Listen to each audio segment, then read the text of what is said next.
Qapla, everyone. Welcome back to Trekyards. I am Captain Foley. Glory to you and your YouTube viewership. And I'm Connor Combs. Today we're here to talk about the return of Klingons and Strange New Worlds, Episode 1, Season 2, The Broken Circle. Yes, and we have a full breakdown with many graphics. This is our instant reaction. I'm sure we had our thoughts when we saw the trailer originally, which revealed them, and our thoughts watching this episode. We'll discuss those, see what we find, and then actually compare how close are they, how accurate are they, and how does it compare to the primes. This is just as the original Berman era. Here's a little collage of 4 Klingons, because we got a substantial group of people. It was actually a shockingly large amount of Klingons in the episode, which is great. They just threw them everywhere, which I hope implies Klingons throughout the season. Getting back into that stuff, here's hoping. So Stuart, what was your sort of reaction, first of all, to the amount of Klingon, it was actually Klingon story, and then to the look? I was just very happy. And no reference was made to the previous, Discovery Klingons, except for the war. The war was mentioned. But I was surprised by the amount, and I was super happy with the actual appearance, especially the captain at the end. Everything about him, just the way he spoke and everything, was very reminiscent of other Klingons we've encountered over the years. So I'm super happy with everything. I'm glad for the new look, which is it's a new look kind of, but it's also very reminiscent of how things should be. So I'm very happy with that. I was just overall pleased in general. How about you? They played a bit of a fun sort of reversal card in this, in that we see sort of side Klingons. Normally we get the High Council or a warship captain, and we do at the end any he fit the bill. But we actually got these sort of third-party Klingons. Therefore, they kind of, the way they dressed, spoke, acted could be a little bit different. So that was a nice way of introducing our sort of the more civilian Klingons. And then at the end, he's this giant, big warrior, proud, strong, elegant, nice. That was good by itself, right? To kind of split those vibes. 4 Klingons here, a lot of different styles, yet all very Klingon. I mean, it's a giant win to me. The only thing I'll say about it is that, of course, they are physically made different than they were in the olden days. The types of makeup used are different. And for the most part, I think Michael Dorn's Worf and J.G. Hertz's Martok, the way they blended the makeup piece into the head, the texture of the skin is incredibly similar. And so I never really felt it was anything different.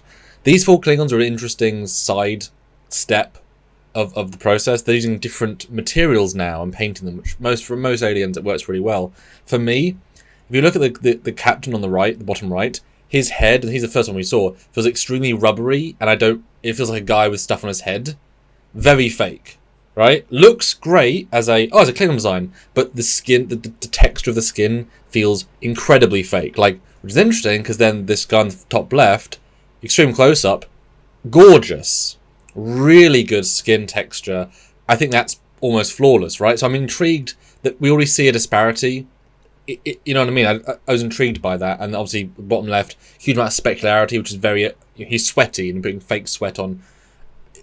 An interesting 4. But what do you think now I've sort of put your eyes to that? You actually pointed out the plasticness looking of the captain here. I mean, in this shot, I think the lighting is what does that. I think on the view screen, it looked a little bit better, honestly. But yeah, you're right. I never really considered that before. But the first one we saw was quite a nice, close up. Now, the captain seems like there's prosthetics that actually extend down around his face a little bit, as opposed to just being a forehead piece, which I think makes it feel different on its own. Yeah, that might be it. He seems very extensive. I mean, the female on the top right, she seems very minimal, and then everyone has a different vibe here. I think that captain's going to be returning. Just the good casting and the good design of his costume feels, but yeah, he feels bulkier than. No shade on him, but I feel like they've bulked out his face to kind of give the wrinkles don't necessarily feel real. I think it's maybe just a whole combination.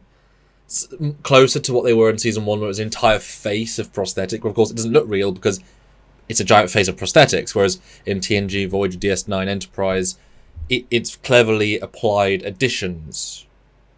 But I mean, variety within the species is absolutely fine. We actually have 4 different feeling Klingons here. Great, right? As long as we have a representation of the classic, I think top left.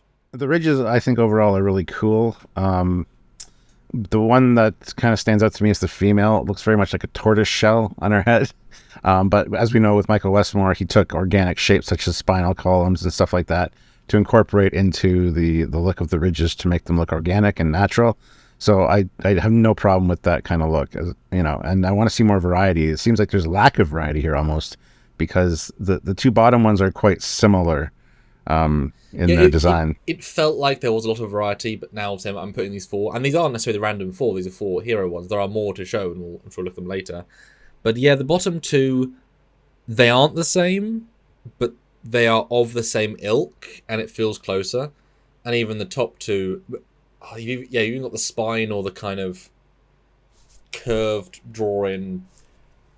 Yeah, it's interesting. It's weird, but good. I think it's good. I think the good variety. Yes. It is much more of a discussion now than when Discovery started. I mean, that was just, what is this? Yeah. So I mean, they weren't Klingons, and almost uniformly against it. I'm wondering if because the guy on the bottom left, the hair feels like it goes back so far that it gives slightly more of a Discovery Klingon vibe. I was going to say that, yeah. Just a bit. Yeah, I was glad they didn't do like the very elongated heads of the Discovery Klingons, and they might have done some kind of extensions back there. I'm not sure, but it's not necessary, and I'm kind of glad they didn't exaggerate anything like that.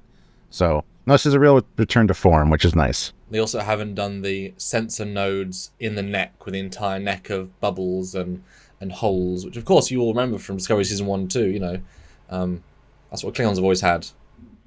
Yeah, well, moving on. No, they're great. Really, they're great. I just want to point out too, the captain, his garb is quite nice.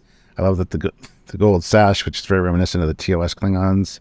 It very much holds true to the Klingon aesthetic of that samurai-like armor that they've had over the years. So very well done. By the same armor, you mean the same 10 costumes that were built for TMP and then used for 30 years. Yes, that's the ones. Because they look great. They look great. So yeah, what a nail on the head sort of design. Literally from day 2 of Klingon design, right? The second iteration, boom. What a ridge on the head kind of design is, I think, what you meant to say there. I think you screwed up there. Or a nail bouncing off the ridge of the head of the. There you go. There you go. There you go. Yeah, no, we're going to look at that as well. The costume. It is clearly, we are coming from the Discoveryverse inspired, meaning the textures, the bolder details, but actually applying it to a Klingon aesthetic versus doing your own thing entirely and not thinking of practicality. We all know the spikes in the Season 1 costumes are insanity. This feels like a Strange New Worldsian Klingon design. Great. It's maybe a little bit too fancy, but also the guy's running a brand new D7 because these things are really new. He's in pretty fancy armor. I'm happy to say he's a top tier captain. This is more ceremonial. All for it. All good. Now you say Discovery textures. Does that mean that his entire costume is covered with little Klingon symbols? Is that what you're saying? Everything's just made up of little tiny Klingon symbols? Well, I'd like to think not. But who's to say? Good. Who's to say? Good. So this is our quick first reaction to the Klingons coming back and the true Klingon aesthetic returning, which is awesome. So guys, we want to hear your thoughts. As always, comment down below. What did you think of the return of the actual Klingons to Strange New Worlds? Are you happy about it? We want to hear. So by all means, comment down below. Don't forget to hit that subscribe button and also like the video as well so that you can join us in the future to talk about such things, because we love discussing this kind of stuff with you. And what better way than to be subscribed? So go do that. And there's other ways you can help us and join us as well, which Samuel is going to talk about right now. Look, you don't need to go to Overcore to get the glory of joining the channel. I mean, if you read the description, a lot of ways. Like shirts, like join the channel, subscribing, spell. No, it's many things. So be glorious. Read it all. You know what? Yeah. If you could give $1 in every one of the ways, Ridge is up to you, sir. Put to Ridge off to you. That's good. Yeah. And be a part of our fleet. Do all those things. But by all means, guys, help us out in any way you can. So, anyway, until next time, he is Commander Cockings. He's Captain Foley. And we'll see you guys later. Qapla. Oh, I can say it properly. Kalas. There we go. No, you get Kailash. No, we're gone. Pass that shirt. Just Kalas. Oh, okay. Kalas. You're disappointing a lot of people, Samuel. But I'm helping the world. Bye, guys. Bye.